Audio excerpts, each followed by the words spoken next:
K1 Community, Jeff Wiggum, Acts chapter 12, part 3. We'll get more than a verse today, I do believe. So start with Easter. No, just kidding. Okay, so we covered verse 6. Herod hadn't brought forth, and Peter was between two soldiers, and then the chains were taken away. And behold, the angel of the Lord came upon him, and the light shined in the prison, and he smote Peter on the side and raised him up, saying, Arise up quickly, for the chains fall off his hands. And the angel said unto him, Gird thyself, and bind on thy sandals. And so he did. And he said unto him, Cast thy garment about thee, and follow me. And he went out and followed him, and wist not that it was true, which was done by the angel, but thought he saw a vision. When they were past the first and second ward, they came upon the iron gate that leadeth unto the city, which opened to them of its own accord. And they went out and passed on through the street, and forthwith the angels departed from him. Correction, the angel, one angel. All right, so supernatural worldview. Hello, we talked about this in the past. We got Simon the sorcerer. We got all this other kind of supernatural stuff. Look, God's the author of supernatural. God's the definition of supernatural. He is far above natural, right? What we understand is natural. So he's got it all going on. What invisibly is opening gates? It's God, you know. It's not limited to what we men have put him in a box. We don't even get to read a verse and say, this is what this verse means. Absolutely. We're putting them in a box. We're men. We understand completely. Look, we're men. And by definition, it means we barely understand. But he has given us revelation to understand him. Why? How do we know that? Because it's in his intention to reveal himself to us. We think Jesus is cheap. Oh, yeah, everybody's heard about Jesus. It's just Jesus. Jesus this, Jesus that. Blah, blah, blah. The only reason we can even think about Jesus is because God lets us. Because God's given us a little something. And then we're out beggars in the street begging people to love Jesus? I'm not really sure that's the way it works. Moving on. And when Peter was come to himself, he said, Now I know of surety that the Lord has sent his angel, and hath delivered me out of the hand of Herod from all the expectation of the people of the Jews. Now I know of surety that the Lord has sent an angel. Okay, that was about that. But here, these guys are still being proven constantly. This was about this episode, but it reminded me.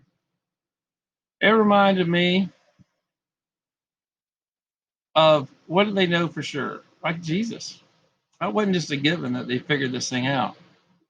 So just some other references that should be fluid with us all. Matthew 16:15. But you, he asked them, who do you say that I am? Simon Peter answered, You are the Christ, the Son of the living God.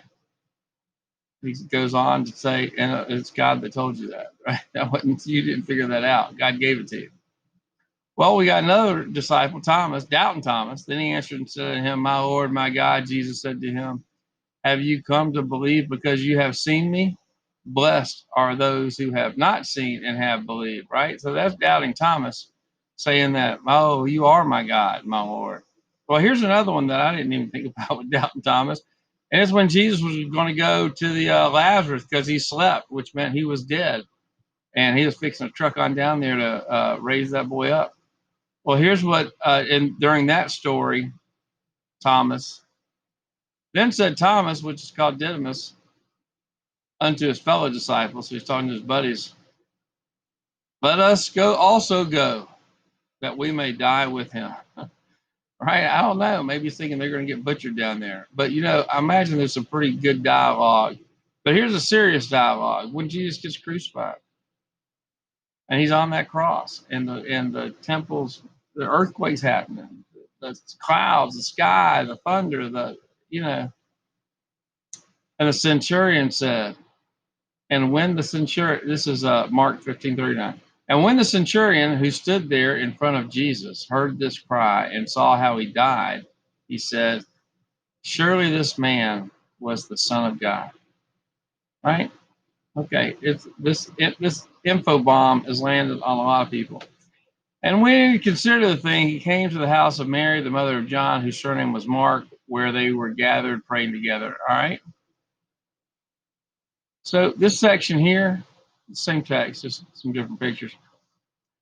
When he considered, he gave Mary the mother of Mark. You know, how many Marys we got? Well, I've read that 1/5 of all the girls in that time were named Mary. Well, okay, now we're okay. That's fine. 2 out of 10 girls are named Mary.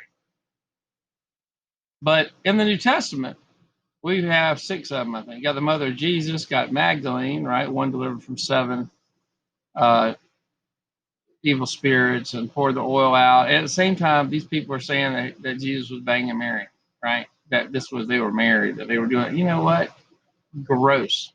And that they have a child, and it goes forward. You know, it sounds like, oh, that's interesting. That's for people who don't understand, who have no sense that Jesus is their savior, that his death saved you from a future you deserve of punishment and everything else. And he saved all the world through this. But they think it's you know, oh, it's funny to entertain this idea that Jesus was like he was like us being tempted. He wasn't like us in that he sinned. He was different. Matter of fact, the dude didn't have an earthly father, right? God was his father. What means that X chromosome came somewhere else? I don't know what that chromosome looks like. Anyway, you got Mary of Bethany, you know, but that's the Mary that the sister of Martha, the brother of Lazarus, we were just talking about, and Mary, mother of James, who just got killed. This is, you know, James and John are brothers, and she was talking to him about the road of James and John going to be on your left and your right hand. Can they sit there? I mean, she loved her child. We're not even hitting on James. There's a lot of grieving going on here for this guy. Just got beheaded. All right. So then we were just fixing to meet Mary, mother of John Mark. Mark being the name we sort of know him by. He goes and he writes the Gospel of Mark. But he cruising around with, we'll hear a little about him in a minute, cruising around with uh, Peter. So really the book of Mark is probably more, the Gospel of Mark is really a good chance, you know, maybe more like a Gospel of Peter kind of thing. And then we had Mary of Rome, which was one time mentioned in the book of Romans, that she was some nice lady that took care of her and helped her out, or maybe he greeted her in the letter or something like that. All right. But this Mary, mother of John, Mark, this lady was, man, she had a house full of people. They're gathered together and they're praying. And as Peter knocked at the door of the gate, that a damsel, not Mary, came to hearken, named Rhoda. And when she knew Peter's voice, she opened not the gate for gladness, but ran in and told how Peter stood before the gate. And they said to her, "Thou art mad." But she constantly affirmed that it was even so. Then they said, "It is his angel." All right, so they're having a home church. This is a home church. It's a pretty nice house to have a church in right here. A lot of people squeezed in there. Reminds me of college. College, we do this stuff all the time. You know, in my life now, it does not happen. Right? Something ain't right. Right? Yeah, I do believe there needs to be church meetings. I believe this is a church meeting, but that we're having right now. You know, but at the same time, this is this home church. So that's what we're looking at. Moving on, we're going to hit that first question. We already talked about it, of the surety. And so one of those quotes that we had was, "Who do you say that I am?" Right? And that's really a question. This is awesome, Billboard. We need to be asking ourselves that for sure now. Because we've talked about things that make us sort of feel like, well, Jesus really isn't that big of a deal. All right. But Peter continued knocking.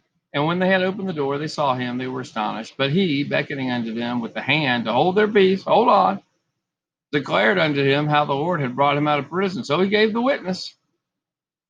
And he said, "Go and show these things unto James and to the brethren." And he departed and went into another place. So basically, he's dropping in. He's like, "Hey," and he's like, "Just sit tight. I'm gonna tell you the story.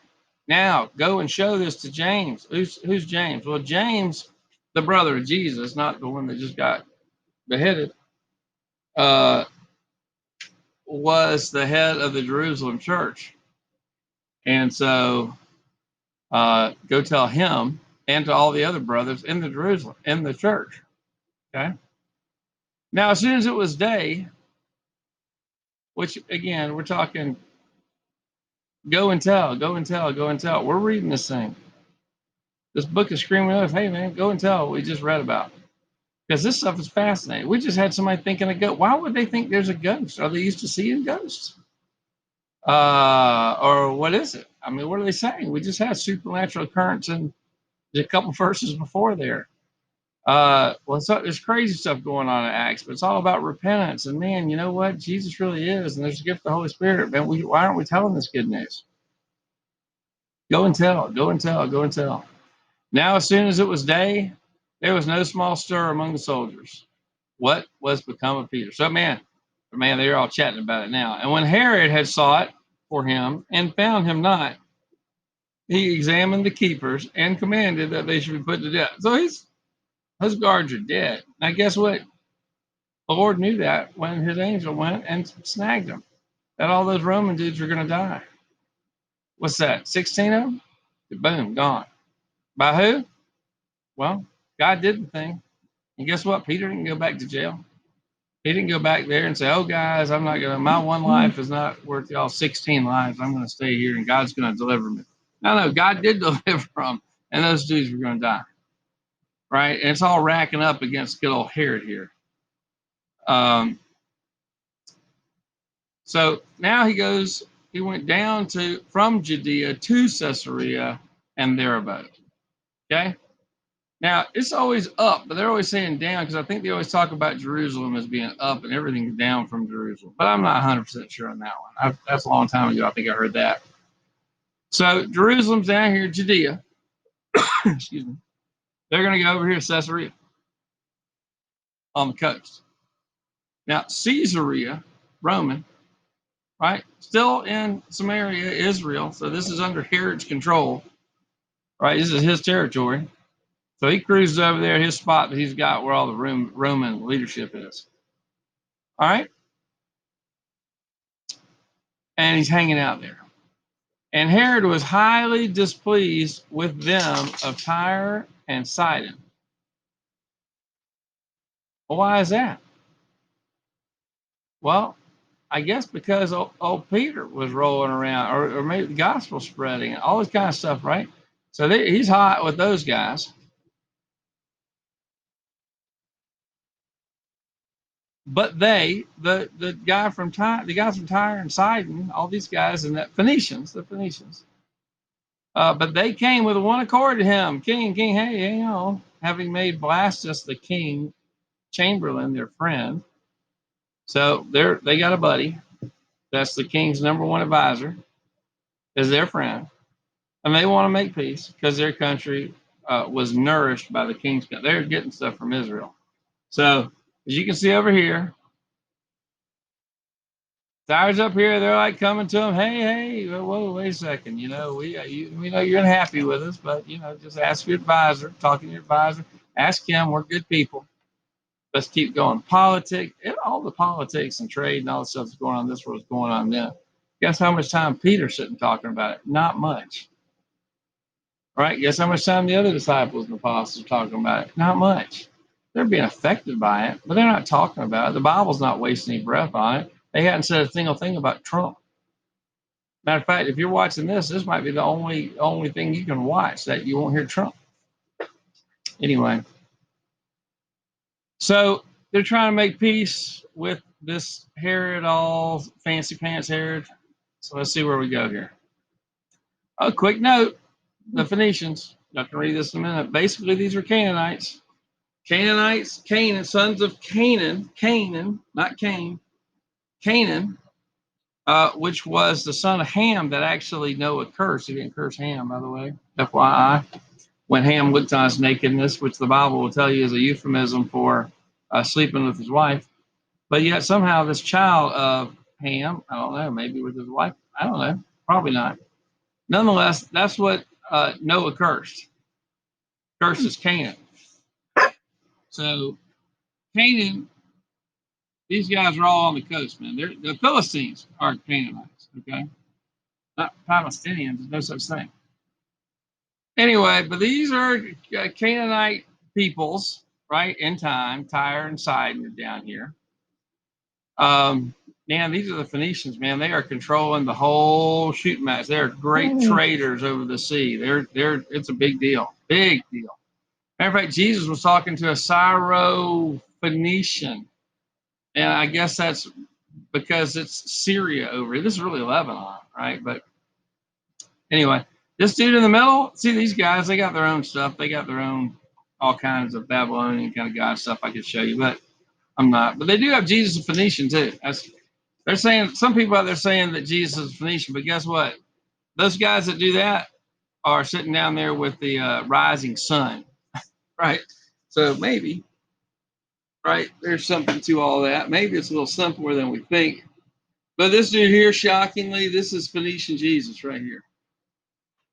So take that, whatever you mean. All right. So moving along, verse 21. So these dudes, remember, we got the Phoenicians who are traders. They need Israel, which is controlled by Herod, really Rome, but definitely Herod. And so they're going to come up, and Dixie was killing y'all, I'm sure. Hold 1 second.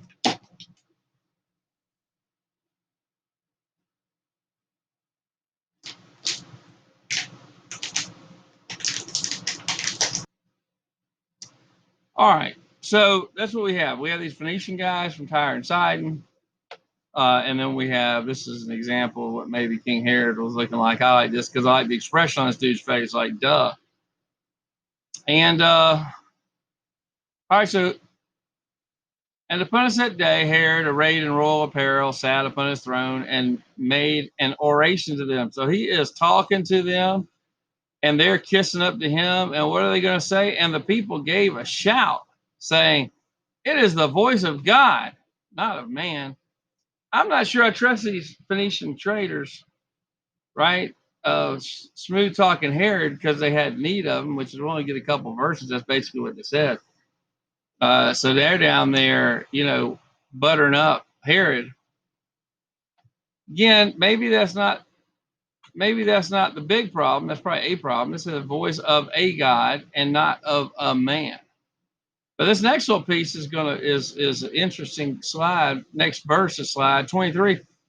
And immediately the angel of the Lord smote him because he gave not God the glory, and he was eaten of worms and gave up the ghost. Man, it sounds like he was eating the worms on the spot. That might not have been the case. But he was zapped. First of all, I don't care what your throne's like. And you know what? This ain't nothing even close to the throne of heaven. This is nothing. But even this is something. I'm telling you, the throne of God. God is the only one he's due all the glory, all the honor, all the praise, all the worship. These kings, he drops kings like they're hot, to quote the local expression. You know what I mean? He will plow through kings like he is cutting through butter. And Herod, Herod's the third Herod. He's no different. But think about it. On the other hand, he's a man, he's a person, he's got a family, he's got kids, he's like everybody else, that God's fully aware of. But it didn't say God put down a lightning bolt. What do we have? We have another angel hopping in here. This is like angel book. Because now we have the angel of the Lord smote that joker. A minute ago, it said it smote, but it poked old Peter to wake him up and tell him to leave that jail. Well, now the angel of the Lord smote, killed this guy. I wonder why. Oh, we know why. He gave not God the glory. Oh, yeah. Well, God must have a problem with not getting the glory. Even on the resurrection, which we glorify God for. Oh, but wait, we call it Ishtar. We call it Easter. No, God's fine with that. He doesn't care about this stuff. It's Old Testament. My preacher told me ever since I was a kid that it really doesn't matter. We're saved by grace. It's all okay. They don't have to glorify God. We can glorify Ishtar. We can turn our kids over to these fertility crap. Yeah, well, guess what's happening right here? Boom, this guy. All we know is that he He didn't say, no, it's God's glory. Because remember, dudes bowed down. The centurion bowed down to Peter. Peter's like, whoa, get up. I'm just a man like you. Well, evidently, Herod didn't say the same thing, but God might have been a little riled because we know already he just whacked John, and then God had sent the angel of the Lord down just to free up Peter from jail. So he might have had a little something going. It's not saying that though, right? The fact of it is, who is this king? Who is anybody on earth to stand to take the glory that's due God, right? He paid the price. And guess what? God's not a respecter of persons. What he's going to do with Herod, you don't think it's something that he's going to do with everybody else? Of course it is. Of course it is. Maybe it hadn't happened yet. Maybe he's accomplishing something with some of these other things that we see in our world now. But God, the fear of the Lord is the beginning of knowledge. You can't know nothing without the fear of God. You might think you do. Now, that's different. Like Herod, I guess he thought he was God. I guess he thought his voice was that of a God. Well, you know what? That voice ended. All right. So let's think about it. I sort of alluded to this since I made these slides earlier. Let's think about this Easter thing. Take a second. As y'all can see, I got an axe to grind. You know how does God feel about pagan worship? Even these people worshiping Herod. Herod letting himself be worshipped. Is it going to matter to you? Does it really matter to you? You think it matters to God? Well, let's think about it. This is how God does this. Ananias and Sapphira, and who knows how many others. I mean, even today, maybe even just a little while ago today, maybe this already happened right here in Brunswick, GA. But either way, we just got done getting this. So let's see what we got here. We're going out and we're worshiping this, and whatever the language is, that's what we're trying. Look at these nasty feet. Those are like birds' feet, by the way. So we're not talking again hybrid stuff. Yep, she's got wings. On and on, right? She's sitting on some kind of cat animals, like the person riding the line. She's got these owls, which we know they're a cult now. Just think of the anyway. Not going down. See, I'm already on a tangent. Can't double tangent. So then we got this fertility, whatever. That's who the thing's named after. Easter. That's what we say. Happy Easter. I love Easter. How many times we say I love Jesus? You don't. I love Christmas. Well, that's not it. No. But Easter, really? This? And we got this, but we're not doing this. I don't know. But that sounds sort of bad in of itself.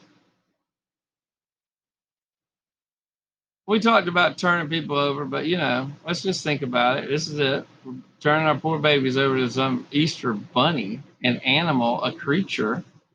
We've already talked about this. When really it's just old nasty boy in disguise, right? All these gods, they're rebellious, nasty people. And guess it's just like this perv right here. They're consuming your babies. Nothing's new under the sun. And where is this poor baby going to go? Oh yeah, this is what we're training them to do. What? It's just bunny ears. It doesn't mean nothing. Oh well, she's dressed. I mean, she's dressed. I mean, she's got a nice body, so she can wear that, I guess. You know what I mean? And she really wouldn't wear that out. I mean, that's just for something else. It's no big deal. It's no big deal. She got the bunny thing. Yes, it has nothing. This has nothing to do with fertility or sex. No, come on, silly, silly, silly. Girls that are all trying to be like Hugh Hefner in sex. Well, they might as well wear. They could wear dog ears. It'd be the same thing. Oh, really? I see it all the time. No, you don't. It's bunny ears, right? Outrageous, right? This dude, angel of the Lord. It could be Jesus. It could be this guy. That's somebody's idea of Michael. But that statue right there, I'm not thinking he's happy with any of these people, right? Or even this one. Oh, no, come on. That's innocent right there. Just a bunny hopping around with her bunny ears. Sure, of course. This poor child over here with the rainbow and some pyramid Christmas trees. Who knows what's in the background? Probably just nothing. Got some Easter eggs, some little baby chicks. What are these? Like psychedelic mushrooms? Point is, probably could be wearing her little bunny ears because we know where we're training them all. Yeah, right there.